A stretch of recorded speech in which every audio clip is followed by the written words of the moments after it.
Hey guys, ఈరోజు video ఏంటంటే మేము సంక్రాంతి షాపింగ్ అయిపోయాక ఈవినింగ్ ఇంటికి వెళ్తుంటే దారిలో మాకు పానీపూరి తినాలనిపించింది అనమాట. సో ఇక్కడ బాగా చేస్తారు ఈ అంకుల్ పానీపూరి అండ్ ఇంకా చాట్ కూడా. సో ఫస్ట్ అయితే పానీపూరి చేసి ఇచ్చారు. దీని టేస్ట్ అయితే చాలా బాగుంది, వేడివేడిగా అనమాట. ఇది సిరిపురం పెట్రోల్ బంక్ ఉంటుంది కదా, స్ట్రైట్గా వచ్చేస్తే లెఫ్ట్లో పెడతారనమాట బండి. అంకుల్ బాగా చేస్తారు అండ్ ఇంకా మా చెల్లెమో వెయిట్ చేస్తుంది.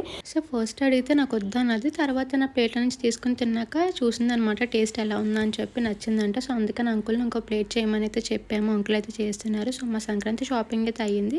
సో నేను అదంతా నెక్స్ట్ వీడియోలో అప్లోడ్ చేస్తాను, ఏమేమి తీసుకున్నామో అదంతా అనమాట ప్రతిదీ. ఇంకో చెల్లికి కూడా కాల్ చేసాము వస్తుందేమో అని చెప్పి. తనకు వర్క్ ఉందంట, నేను రాను మీరు తినేసి వెళ్ళిపోండి అని అన్నదనమాట. సో బెంగళూరులో నేను 2-3 ప్లేసెస్లో తిన్నాను పానీపూరి, కానీ నాకైతే అసలు నచ్చలేదు అక్కడ. సో ఇక్కడ మన ఆంధ్ర సైడ్ బాగుంటుంది పానీపూరి. సో ఇంకా తిని చాలా రోజులు ఎందుకు కదా అని చెప్పి ఇక్కడైతే ఆగి తింటున్నాం అనమాట. టేస్ట్ అయితే చాలా బాగుంటుంది, నాకైతే చాలా ఇష్టం అనమాట. సో ఇంకా మేమైతే తినేసి ఇంటికైతే వెళ్ళిపోతున్నాము. సో వీడియో నచ్చితే సబ్స్క్రైబ్ చేసుకోవడం మర్చిపోకండి. అంతే ఇంక వీడియో బాయ్.